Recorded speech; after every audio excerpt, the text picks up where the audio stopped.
Okay, moving on. Small groups. Number 6. So far the outline is holding up. Dry cell. Go back to talk about dry cells. Dry cell, the typical flashlight battery before they're rechargeable. So they pretty much work the same way. Same way as the voltaic pile did.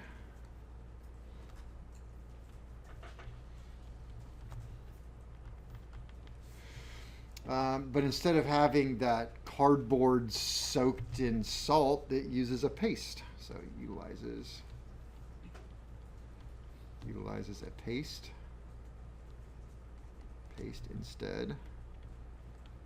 instead of liquid electrolyte.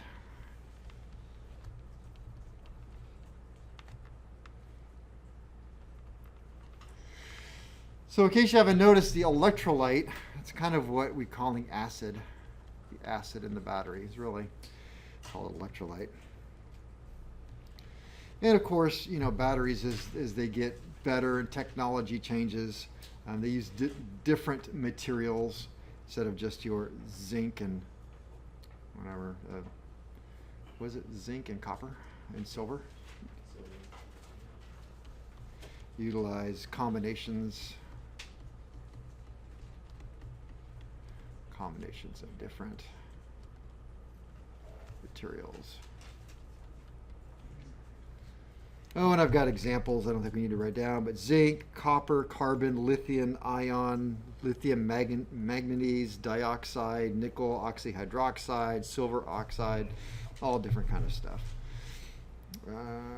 D, and this is true for anything right here, but we'll just put it right here. So cells may be connected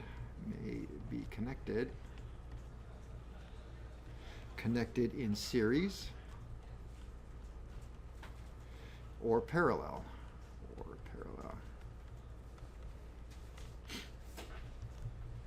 All right, when cells are connected,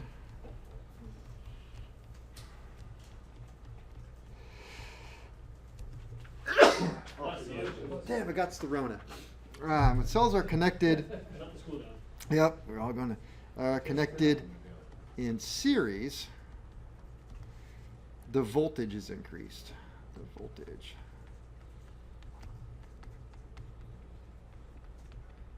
increases, and when cells are connected in parallel, I'll have to wait till my next page to find out what it is. The voltage stays the same, but the amperage, or I should say amp hour capacity increases. So if we were to kind of dissect this a little bit or look at it a little bit more, we're talking about cells within a battery, but it really doesn't matter if I'm talking cells within a battery or battery to battery. It's all the same thing, because really, if we take a look at what a battery is, and it's really easy to see it when you're working with Ni-Cad batteries, like Harry's been working with Ni-Cad, and Hannah, and who else, Jace, over in the other room, and you guys are now seeing the Ni-Cad battery, those white, tall batteries. You just put them in a case, tie them all up, and boom, there's a battery. And you can change out the cells. Well, it's just one cell is really its own battery, and you take these batteries and connect them all up, and that's what you get. So, you know, for example, if I have a battery, and we'll just say that's 2 volts, and I connect another one, it's 2 volts, and I connect another one that's 2 volts, what do I get? 6 volts. If each one's 2 volts, 2 volts, 2 volts, just like we saw with resistors, where we add the voltages together to get the voltage drops. We're going to do the same thing with batteries. And by the way, I think maybe now's a good time to, a long time ago was a good time to mention this. There's a ground symbol, right? Okay, so this is off topic a little bit now, but we're just going to, because some of you are having trouble with this. So I do that. That's another ground symbol. That's a light bulb. Okay, understand that the ground symbol means a shortcut of this. It's connected electrically between the two things. On an airplane or car, the negative side of the battery has a wire about that long that goes from the negative side of the battery and bolts right to the frame of a car, the chassis of a car, the aluminum structure of the aircraft, the engine of the aircraft, right to it. Okay? So we'll just pretend like this, we're in a metal building. Okay? If we're in a metal building and I take a battery, boom, a battery, and I connect a wire from the battery and I attach it to the wall. Okay, that's my ground. So now the negative side of the battery is touching the entire building. So all I've got to do is take a positive wire from something, and now I've got a positive, and if I hook a light bulb to here, do I have a complete circuit? No. Because there's no way back to the negative, right? But if I bring it all the way over here to this wall over here, and I got this wire comes all the way over here, and then I have a little light right here, and I touch the other end of the light to the wall, what happens? The light comes on. And it's not because there's this ground plane. There is this thing called the ground plane. That's different. We talk about antennas. But it's actually because the negative of the battery is touching the entire room. So the whole room, all of the walls are the negative of the battery, extended out. So all I got to do is take that little light and touch it anywhere on the negative side of the battery, which in an airplane or a car is the entire chassis of the car. Boom, you have a circuit. And as we know, what really is happening, all of the electrons from the negative side of the battery are going out and filling the entire wall or the chassis of the airplane. They're everywhere. And all we have to do is give it a way to get back to the positive, and we have current flow. So can I take this wooden table right here and do the same thing? No. Why not? It's not a conductor. It's not a conductor. It's not going to do anything. Well, what if I connect a wire to a piece of metal and lay it on the table? Does that help? Nope. Hey, metal's connecting then. Yeah. No. So when you're working on your circuits, nothing's changed. You got to have a path all the way back. You got to have a complete circuit. If you don't have a complete circuit, you got nothing. Okay. That was off topic, but worth the time. Okay. So if I take batteries and I put them in series like that, I add the volts. All right, but if I take these same batteries and I connect them, that way, let's see what happens that way, and that way. What do I got? Longer battery life. Well, right now, nothing. Why not? Because there's nothing connected to the ground. I have 2 volts, 2 volts, 2 volts. What's my total voltage? 2 volts?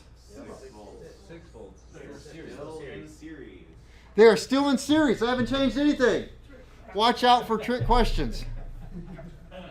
The FA is going to do that. There's a couple FA questions that I would struggle with looking at their picture, but I can redraw it and go, that's easy. All right, so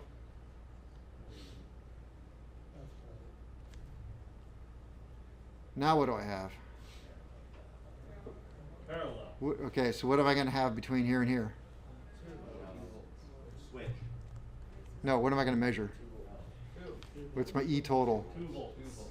Okay, so 2, 2, 2. What's my E total? 2. Okay, but if we took these and said each one of them has let's just say 4 amp hours. 4 amp hours. 4 amp hours. What am I going to get out of this thing?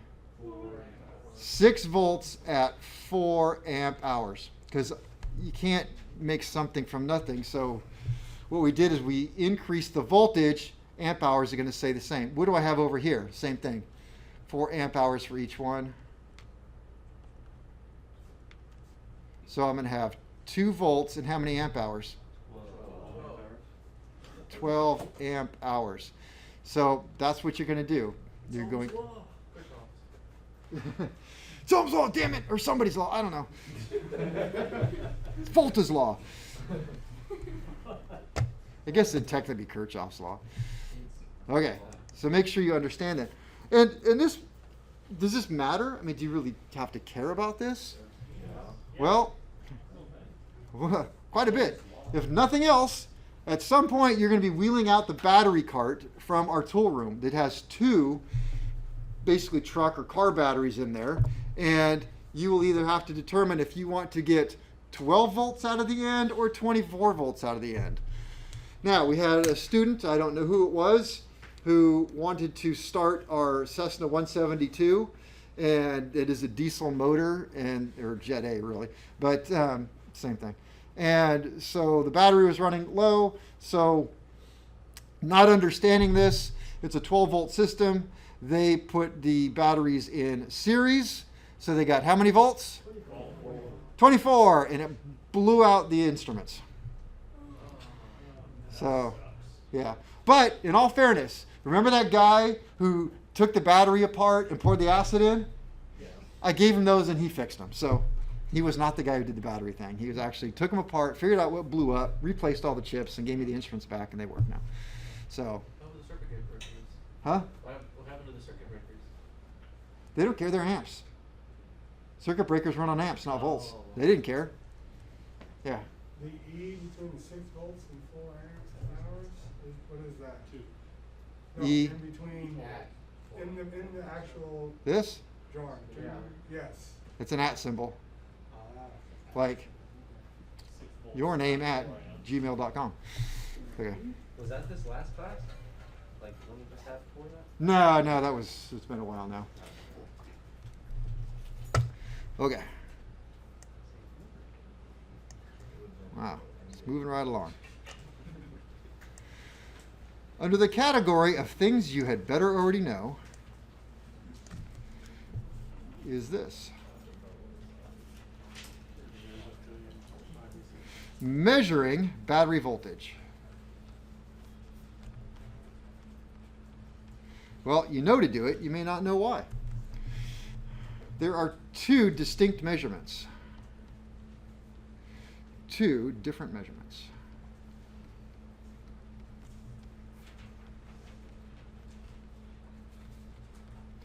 One is called the open circuit voltage.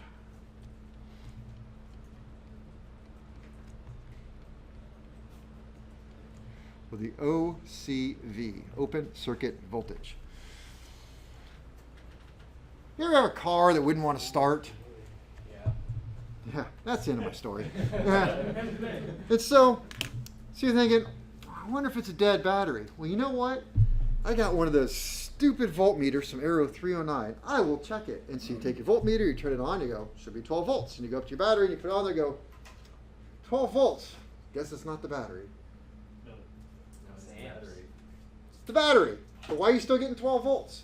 Because it's the open circuit voltage. The open circuit voltage of a battery will lie to you all day long. Will tell you that it is absolutely fantastic. There's nothing wrong with me. Trust me. But then it won't do anything. Right? That's why you can't test batteries without a battery tester. So, that meter that I had you buy for $309, for those of you that do it online, it actually had a battery tester function for D cells and 9 volts, I think. Well, what it is it runs a load on the battery and checks the battery. You've got to have a battery under a load or it just lies to you. So open circuit voltage, the liar voltage, is measured with no load. with no load is always higher than the closed circuit voltage, or the CCV.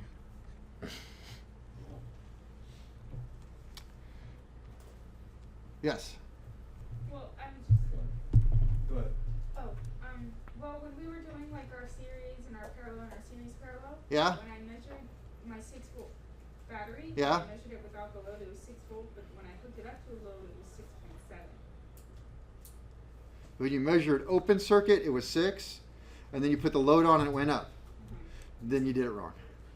Someone's gotta start over. You gotta start over, 1.2. So, You gotta go back. see me tomorrow. Bring your lap sheet with you. You got yourself. It won't do that. You can't get more voltage out of it by adding a load to it, unless something is wrong with it. Okay. That's a really good battery. Yeah. Yeah, bring the battery to him. He wants that. Yeah, I want to patent that battery. I'm kind of going back on the series and the parallel, how the cells are connected. Yeah. So which is the benefit of series? You want more voltage, and the benefit of parallel, you want more amperage for that, whatever you're operating. Right, or depending on what you want to do. So, we take a look at a lead acid battery here, and it has cells in it, which we're going to talk about. How many cells does it have? Well, this is a 12-volt battery with 1, 2, 3, 4, 5, 6. So roughly 2.1, 2.2 volts per cell. I want a 12-volt battery, but there are cells in here. Now, this is, I don't know, this was not a real battery, but you can see the cells in there. And so just by the pure chemical makeup, they're kind of capped out at a little over 2 volts per cell. So if I want to make a 12-volt battery, I have no choice but to take these chemically active cells and put them in series. I can make them as big as I want, and I'm still only going to get 2 volts. So then I have to just put them in series. But if I make them really, really big, what am I going to get though? What's my trade-off? A lot of amps. A lot of amps. So I have to put them in series. But what's that? So, but if I wanted a 24-volt aircraft battery, I would put them in series parallel. So a stack of 6, a stack of 6, parallel, and then series, and then series and parallel, those two together inside the case. Oh. Charge more money for it. Charge a lot more money. Somebody had to figure that out. Series parallel. Yeah. Do you actually get more amperage, or is it just that the batteries last longer? You get more amperage. Oh, okay. Yeah. More. Well, anytime you increase the battery, you're going to get more amperage. Unless you just make it smaller and smaller. I guess you could make it smaller so it's the same amperage, but don't do that. Okay. This is important. Is usually. Now, when I say it's always higher than the closed circuit, yes, that's true, but may not be perceptibly true. Your meter may say, well, it's kind of the same. Well, I suppose if you really, really, really got down to it, it would be different. But and then true. So I gotta be careful with always. What if I had this battery right here and I just put one little tiny resistor on it? I probably wouldn't see that, but it probably. I was gonna say LED, and I was gonna say that would just blow up. So, all right. Let's see. Is usually not affected by state of charge, by state state of charge. I think that's affected, not effective. Affected, not sure. Charge until what's that? Affected or defected, does it ever matter? Not to me, it doesn't. Charge until the battery is almost completely discharged. Which is to say, as long as it's a really good battery, you may not notice this difference between the open circuit and closed circuit. Assuming that it's not a giant load. If it's a big enough load, you'll notice. When you hit a starter, you'll notice. You turn on a little tiny light, maybe not so much. But the point is, open circuit voltage will lie to you. It usually not affected by the state of charge until the battery is almost completely discharged. So if we stick with the fact that I'm talking about an open circuit voltage, and you have no load on it, you can really drain this battery out till it's nearly dead, you know? Leave the lights on the car, leave the radio playing to the point where it won't even crank over anymore. Turn everything off, get out, measure the voltage. What's it going to say? 12. Yeah, 12 plus. Well, looks good, but is it? Nope. No. Closed circuit. Now, if you get out and you measure that battery, it says 10 volts. Oh, it's really, really dead. Closed circuit voltage. CCV.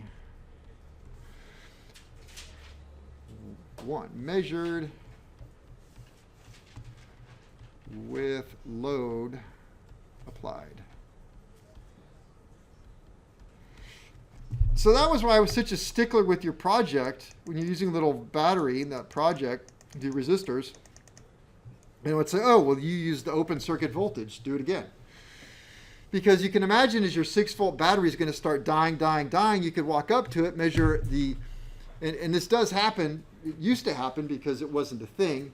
People would just measure battery voltage any way they wanted until I was very specific. So it would measure the open circuit voltage of your 6-volt battery and go, well, it's 6.2. And then you would hook up your resistors and your LED and it would barely work. And go, well, I don't understand. Now when I measure all of my stuff and I get to the end, I'm only measuring 3 volts. Well, how come 3 volts doesn't add up to the 6? You see, it is Ohm's suggestion. It is Kirchhoff's wishes. You know, you proved it. And so, right? Like, no. Okay, so 2. It should be, I hate to use the word always on anything, so it should be less than the open circuit voltage. And it will decrease, actually voltage, let's just say voltage will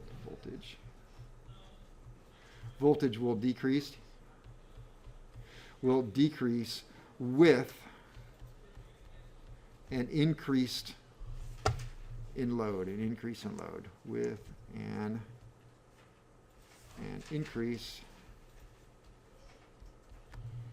in load.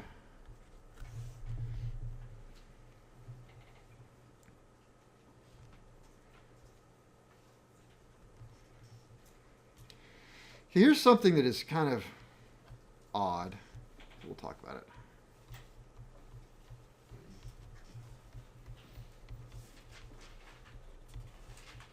Internal resistance. So batteries have this thing called internal resistance. Now, I kind of had to think about it and kind of come to terms with it. It is the resistance of a battery when connected to a load. And so if you've worked around batteries much at all, and you've got a car battery and a car charger where you can read the voltage and the amperage draw on it, if you have a dead car battery and you wheel over the charger and you connect it on and you put it on, say, the high current, you guys have anybody done this before? Does it draw a lot of current or just a little bit? And does it start out with the big draw and then as it charges get lower? Or does it start out with the lower current and then as it charges up it gets a more current draw? It increases over time. Okay, I got starts low, gets high. Starts low, gets high. Starts low, gets high. Okay, so that's a fact. Take any dead battery, hook it up to a charger that is a constant potential charger, means that I set the voltage and let the amperage do what it wants. There's 2 ways of charging. We'll get into this. I can either set the voltage, let the amperage do what it wants, or set the amperage and let the voltage do what it wants. Okay, follow me? So like I've got a 12-volt battery and I say, I'm going to charge this on the constant potential, meaning constant voltage. I set it for the 12 or 14 volts and it's dead. And if the charger is capable of putting out 10 amps, it'll probably go 10 amps all the way to the end. And as it starts to charge up, you'll see it get less and less and less and less and less draw. Okay. if I'm working on aircraft batteries or have a charger capable of it, I may want to do constant current. And I could say, well, battery, how much current am I going to put into you? Well, you know what? I'm going to go for all of it. And I could say I'm going to put in 30 amps. And when I do that, to get 30 amps in, I could look at the voltage and go, damn, that's like 50 volts to do it, right? And it'll stay like that. It'll stay at putting that current in. And then what does the voltage do on that one? Voltage is going to start dropping, go low, and then go higher. Let me think about that one, because I don't do that, so that would be silly. What was it doing on? Voltage goes down as it gets charged, right? You guys were just doing it. Yeah, well, Yep. mine slowly ramped up. Let me think. Just. Yes, because it takes more pressure to push it in. Thank you. Okay, so where am I going with this? Let's go back to constant. Okay, we're going to bring it back around. So if I have two choices when charging a battery in aviation. In a car, you've got one choice. We'll go with cars. One choice, it's called, you don't know it, it's called constant potential charging. That's how you charge a car battery, right? When you're driving home, except for you, you're charging your car battery by constant potential.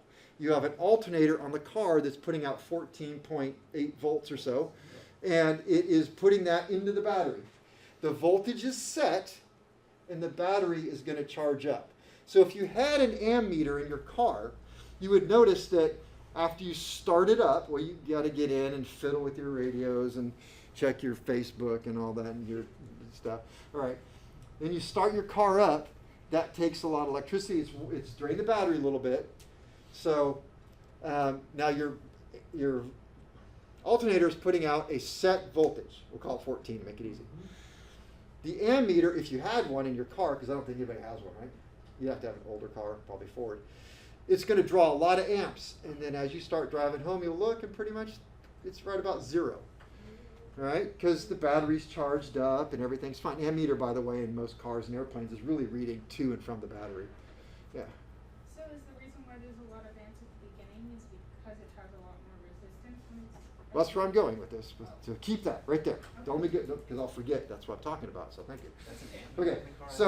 So it draws a lot of current because it's dead. It's dead, and when as it charges up, that current just kind of goes away a little bit. So if we take that thought, right, and that's constant potential charging, and if we think about what else is constant potential charging, well, portable chargers are, my aircraft is, and so is everybody else's aircraft, including large aircraft with Ni-Cad batteries and everything. It's constant potential charging. That's what you get in a vehicle. So in my aircraft, I do have an ammeter, and yes, you get in, start up the aircraft, and you know, you've done a pre-flight, maybe the lights have been off for a little bit of time, maybe you turn the radios on, talk to ATC, you run the flaps up, down, finally you're going to get in, master switch on, clear, start it up. I look over the ammeters, just, whoa, that's, you know, drawing 10, 15 amps. But just watch it. As I run it up, it just comes, by the time I'm ready to take off, it's almost at zero. Okay, the battery's now taken a charge and topped off. Hannah, where was I going with this? The reason why the amperage is so Thank you. high. Okay, so if we look at that, would I say that a dead battery is going to take a lot or a little bit of amps? A lot, and a not dead battery takes very little current flow. So based on those two things, does a dead battery have low resistance or high resistance? Low resistance. Dead battery Wait. is very low resistance. It would have very low resistance because it has high current flow. Everybody follow that? Wait. A dead battery would have low resistance? That's what I just said. Yes. Based on that theory, a dead battery then must have low resistance because it takes a lot of current. All right, let's just put a pin in that one for a second. Internal resistance. Let me see. Oh, it's not rain. That should have been easy. But here's the problem with internal resistance, with this IR, battery IR. This is why Hannah's getting all weedy on me. When you talk about the internal resistance of the battery, that is not what we're talking about. So when you take what you already know and apply it to internal resistance, you're going to realize that something is incongruent. It doesn't match up. So don't apply this internal resistance that I'm now talking about, which is up on the board, IR, to all of that which I said, which is 100% true. A dead battery is going to draw a lot more current. A lot more. It is. And so, but when we talk about this IR of the battery, it is something different. Everybody follow now? Sure. Okay. And when you look at it, it's like, well, what is it really meaning? We'll get there. Okay. So IR, internal resistance, we'll make this I. Internal resistance, IR, is the resistance of the battery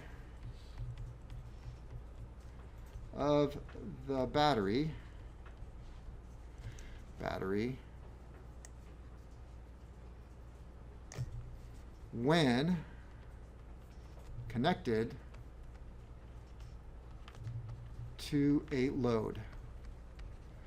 All right, if we stop there and dissect that, everything I just talked about over here, charging this battery, am I connected to a load? No.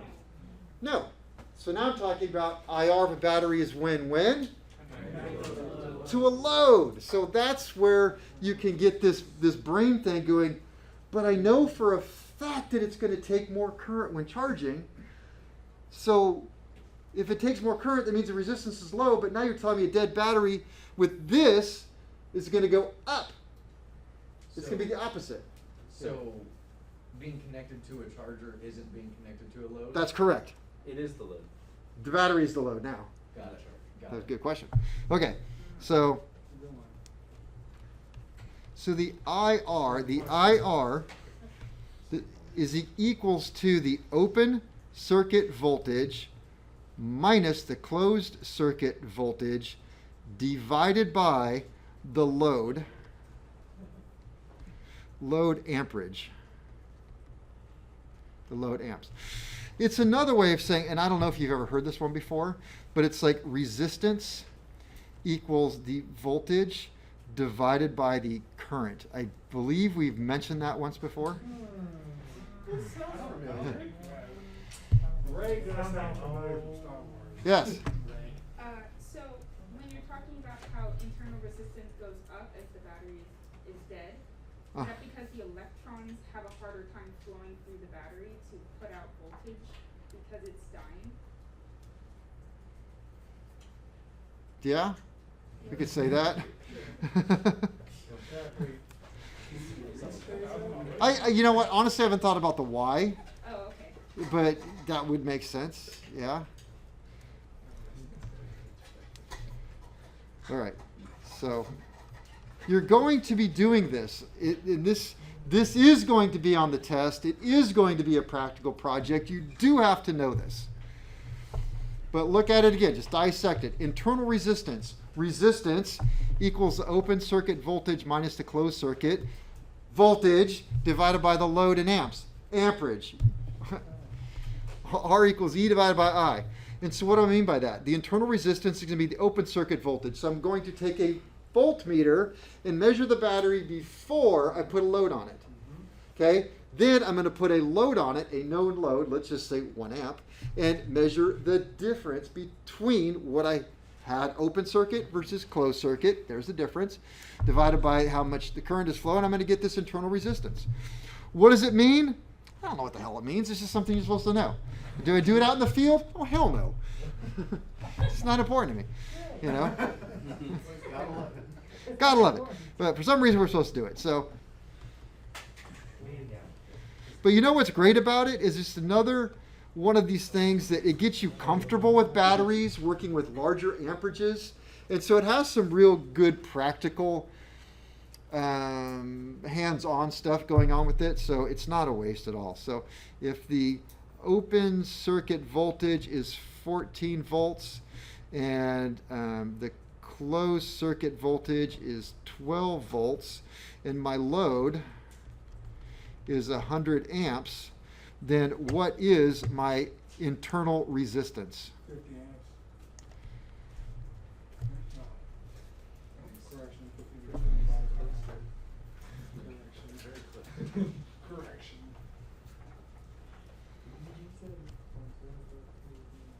2 divided by 0.002 ohms.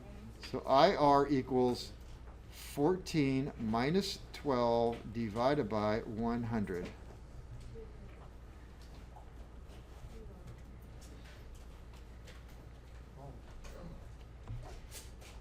No, I'll give you this much.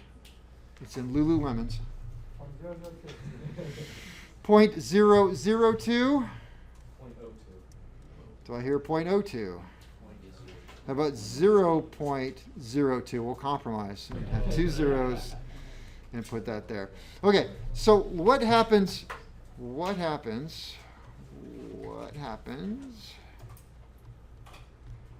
as the battery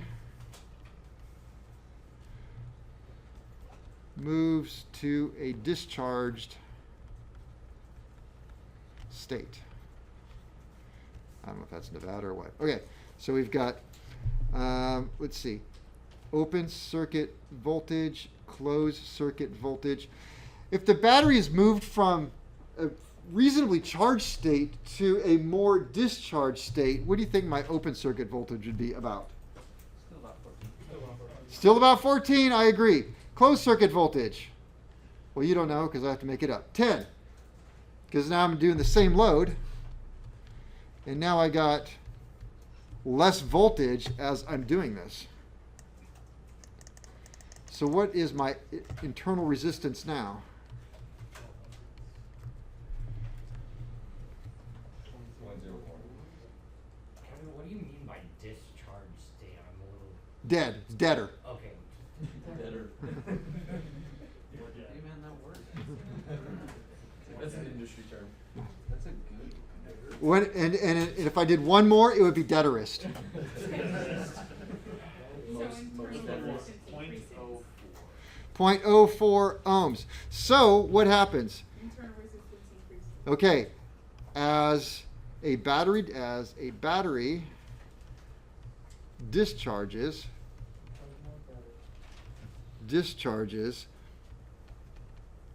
the internal resistance, the IR, will increase.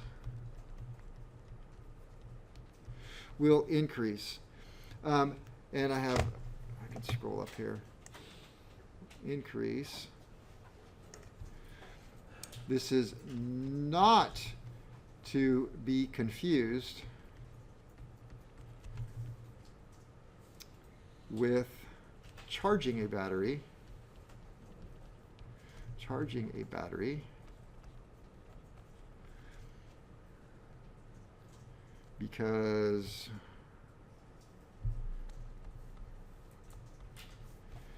Because a dead battery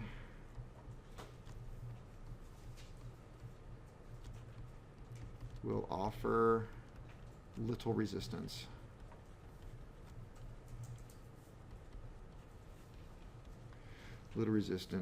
To a charger.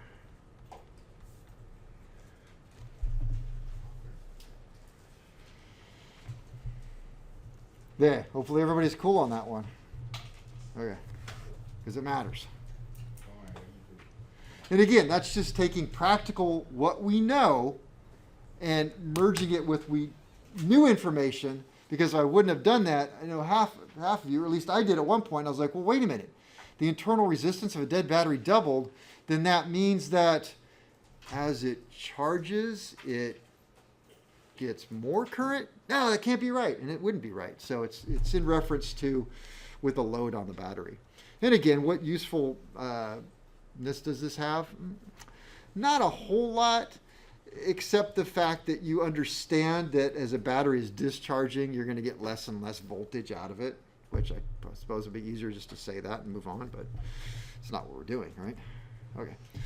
Let's talk specifically about lead acid batteries, otherwise known as lead acid batteries.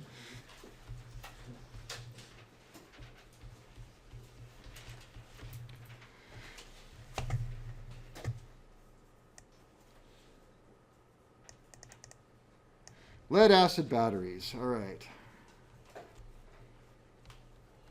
What's AKA stand for? Also known as storage batteries.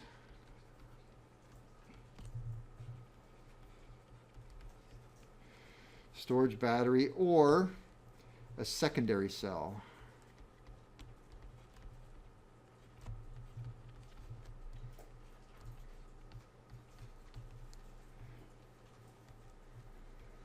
All right, in general speaking, there are two types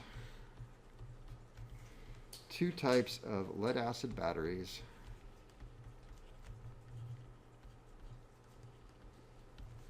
In aviation. By the way, there are several larger aircrafts that came with Ni-Cads who have switched to lead acid because they're cheaper to run. There is the vented cell, and that is similar to a car battery. Standard car battery. And you can identify them because they have screwable and unscrewable. Screwable caps. So the caps have screws, you can pull them right off, that allow access to the top of the battery for servicing. It's a screwable cap that allows access to the top of cells for servicing. What kind of servicing? Add water. Add water. And then the other would be a sealed battery.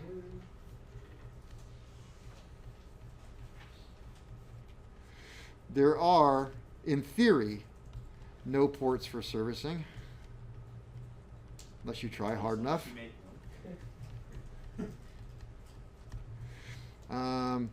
These have a definite advantage, and that is no acid spills.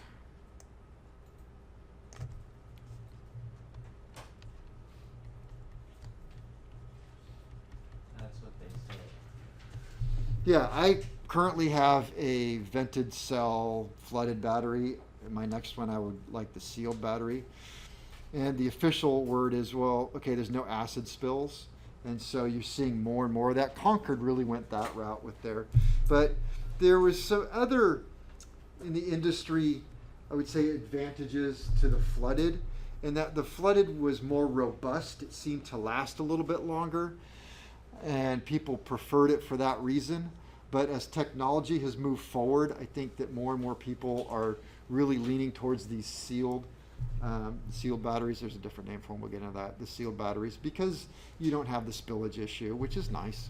It seems like they're also, seems like they're also a little smaller as well for some reason. Same size. Yeah. Well, because, well, much like cars, I've got a battery box that is a very specific size, Yeah. and it takes that size battery. So in a sealed battery, because as turns flowing, like obviously heat's going to be generated, that battery wouldn't it have tends to be kind of like swell up a little bit? Sure does. We're going to talk about that. That's normal from the bulge out. Yeah. See a So bulging. kind of like a pumpkin. Yeah. You're gonna see. We'll talk about that. We're gonna see a bulging sealed battery. It'll start popping out, Yeah, and so then at some point you just they'll have to- slowly vent off. But you don't really want that to happen. So you have to be careful with the sealed batteries. They don't have the forgiveness of too many amps. They don't like it. You know, you put too many on them, you can actually spew out of them anyway. that So would be like that would be a kind of battery you can just do like a slow charge. slow charge. Alright. All right. What do we got? Sealed battery. All right. Ratings.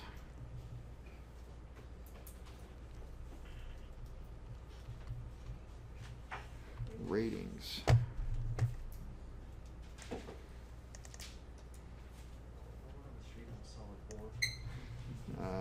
Where am I at? Ratings. Okay, common. I missed it. What is it? Said word on the street, I'm a solid 4. Word on the street, you're solid 4. That sounds like session. You're like a real Linda 8, but a Sacramento. no. Common aircraft battery. Battery voltage. Common aircraft battery voltage ratings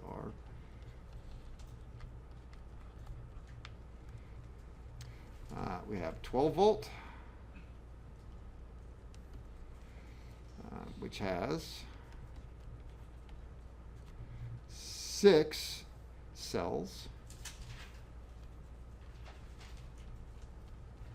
connected in what? Series. And you're going to see about 12.6 open circuit voltage. And then we've got the 24 volt,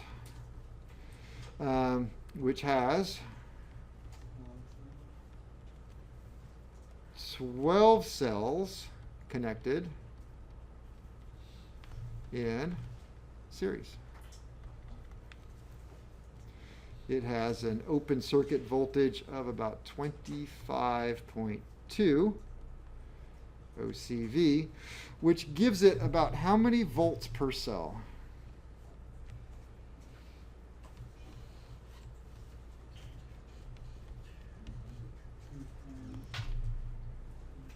One. 2.1 volts per cell. That would be correct. And let's see, last point. Batteries are also rated in amp hours. Amp hours.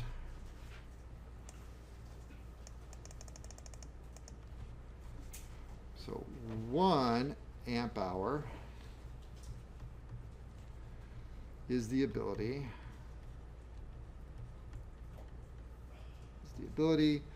of a battery to deliver 1 amp for 1 hour, or 1/2 amp for 2 hours. And remember, that's not absolutely true. We're going to come back around on this. Better in my notes. If not, I'm telling you now. That aircraft batteries are actually rated at a 5-hour discharge rate. So they discharge it for 5 hours, and then they figure out the amp hour rating for the 5-hour period, but they call it that for the 1 hour. So it really won't do quite what you think it will in 1 hour. And that's all I got for now.